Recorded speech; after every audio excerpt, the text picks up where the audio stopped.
Healthcare workers in Friuli Venezia Giulia region are getting a major pay raise. A new 40 million agreement boosts salaries for doctors, nurses and support staff, especially in emergency departments. Dal dire che il personale cala. Il problema, e parlo anche a livello nazionale, di ragazzi e ragazze che si iscrivono a medicina, abbiamo una proiezione dal 2027 in poi, abbiamo più laureati rispetto a coloro che vanno in pensione.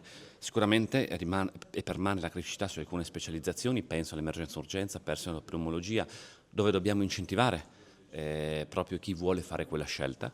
Dall'altro continua invece e aumenterà la criticità per quanto riguarda l'approvvigionamento di personale infermieristico, che è fondamentale ovviamente per tenere insieme il sistema sanitario nazionale. Non a caso le misure che abbiamo messo in campo oggi vanno proprio in quella direzione. We are in a difficult situation in Italy in this moment because our doctor after degree tends to choose some specific specialization, and we have a big problem in some specific